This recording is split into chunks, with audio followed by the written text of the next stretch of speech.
Hello, everybody, and welcome to this LinkedIn Live session in my Get Unstuck series. I'm Sarah Archer. I'm a career and leadership coach, and I run these sessions every other week on various career and leadership topics to give you a little bit of space to think about what's important to you in your own personal development, your leadership development, and your career. And today we're talking about why smart, successful women stay stuck in roles they've outgrown.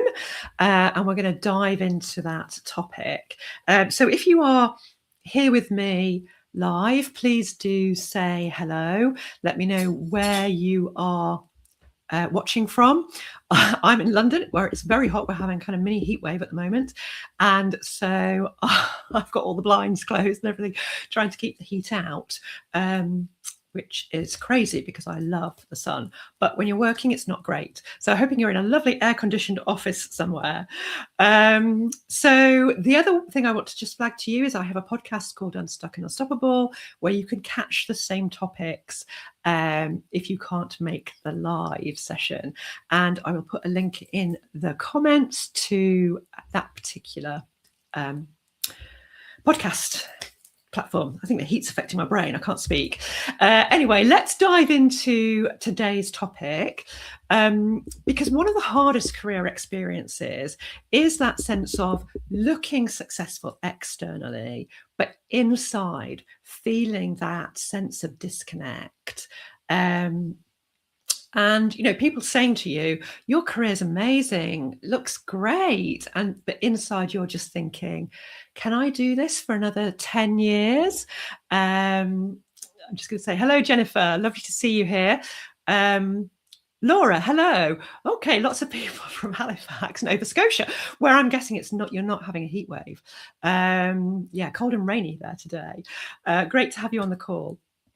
So that, you're just kind of wondering internally, can I survive another 5 to 10 years in this role when people around you think you've got the most amazing career ever?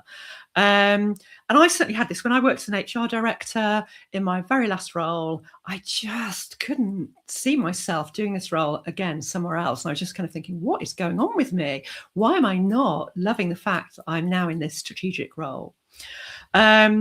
And, there are lots of signs that you might be experiencing that are telling you that something's off in your career and that you need to explore it further. So let me know if you can recognize any of these signs. So it might be that you've got that sense of emotional flatness. So just nothing seems to bring you joy at work. You're just kind of, it's just okay. It's not really giving you any highs. It's just all on a kind of flat line. Or it might be kind of chronically overthinking. So, why am I not enjoying what I'm doing? Why am I not grateful that I've got this amazing job? What's wrong with me? And all of that kind of inner dialogue that can just be really unhelpful and start to erode that sense of confidence, just that kind of whole feeling of, yes, this is the right thing for me.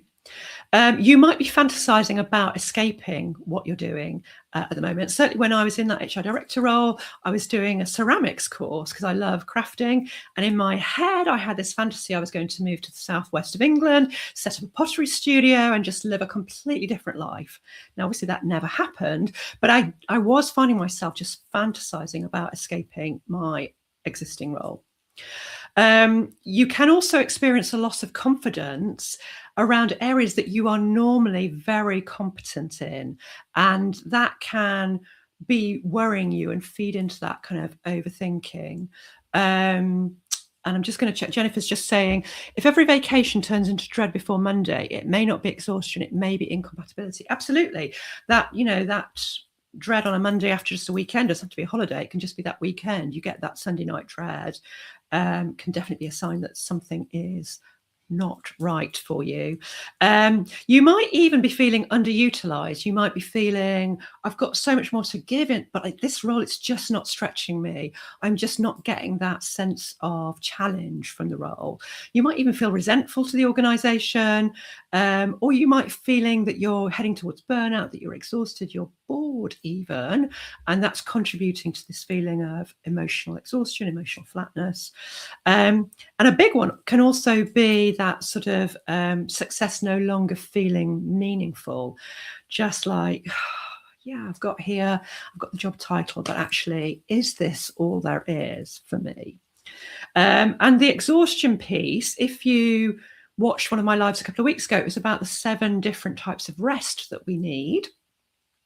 And it might be that your job isn't giving you access to those different types of rest as well, that's contributing to that exhaustion. So often, you're feeling this way because you're understimulated, you're under-recognized, and maybe you're misaligned to the job and the organization. So let me ask you a question. What do you think keeps smart women stuck in jobs for too long? Why aren't they making a move when they're starting to feel this way? What is keeping them stuck? I'd love to know your thoughts. I've definitely got a few, and it is complex, and it's not just one thing that keeps them stuck. It can be a number of things that keep women stuck. One of the biggest, though, is identity attachment. You might have spent years developing this identity in your particular profession. You've maybe invested in yourself in terms of that identity, and people around you see you as successful in that particular identity. And certainly when I was an HR director, I'd been in HR for 20 years. I'd created this identity around human resources and people, and it was like, oh my God, if I change, am I going to let that go? What does that mean for me?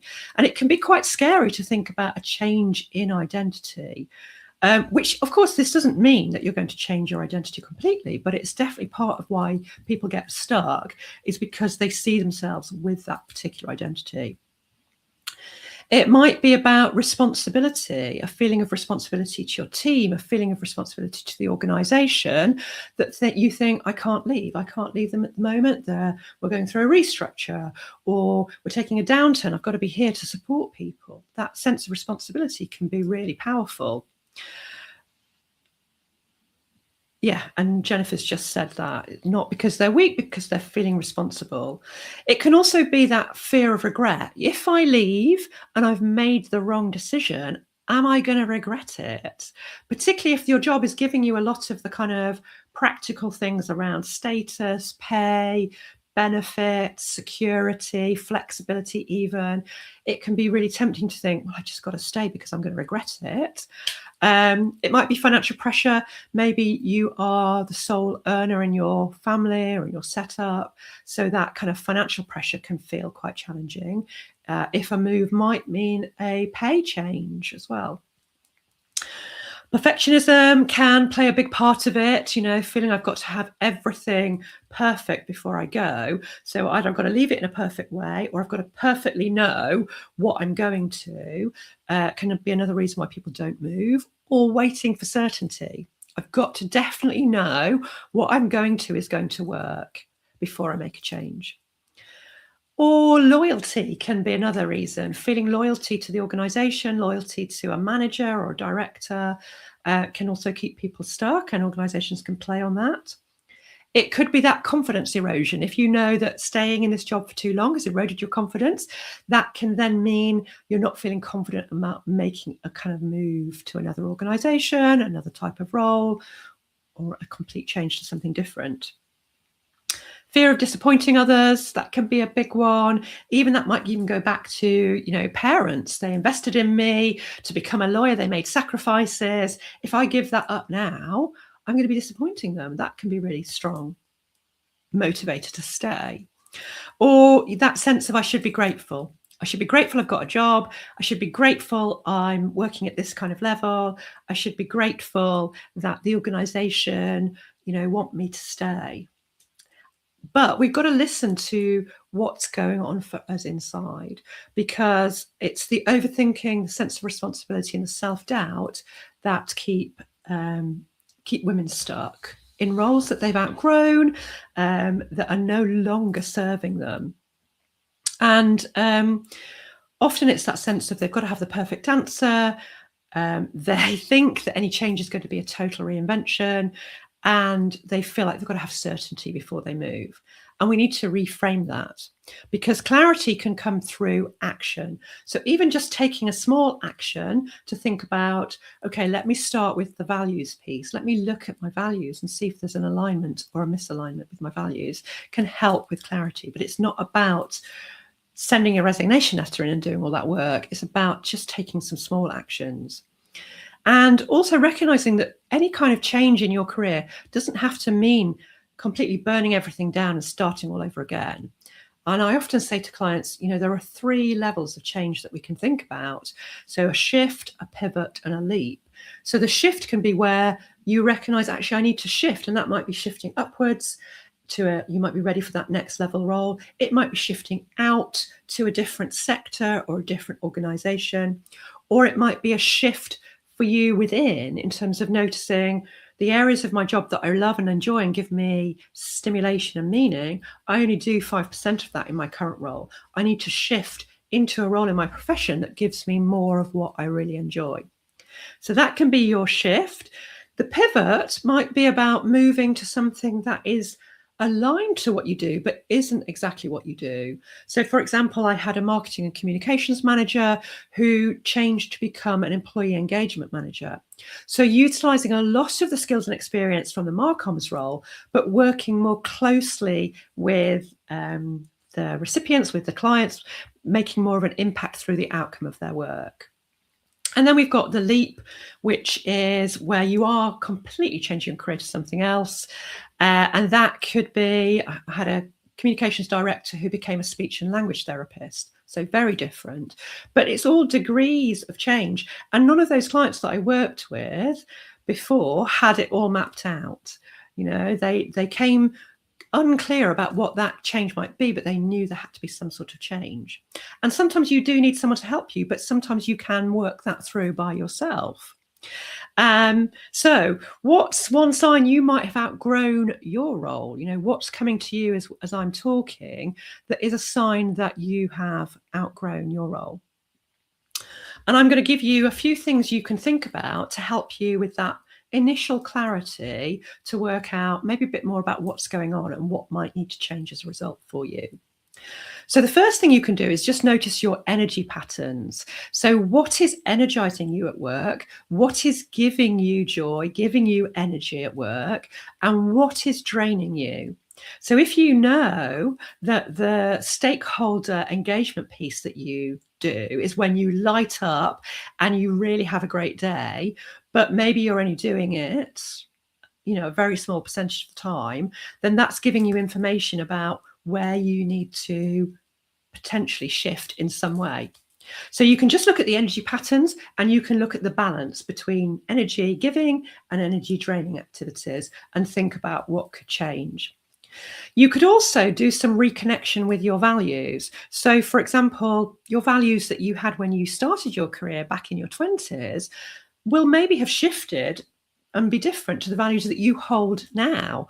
And therefore, that could be telling you why your current career or its current manifestation isn't giving you what you need at the moment. So you could do some work around, what are my work values and how do they align with my current role and my current organization? You can engage with some exploration. So before you escape, you could just do a bit of exploring, thinking about, okay, what else is out there? What else could I do? What am I thinking about? What am I dreaming about? Whose job do I envy and why? And you could just do a little bit of mind mapping about what's possible, what's out there. You could have some conversations with people, not disclosing that you're thinking about leaving. You could just have some career conversations about what's possible for you.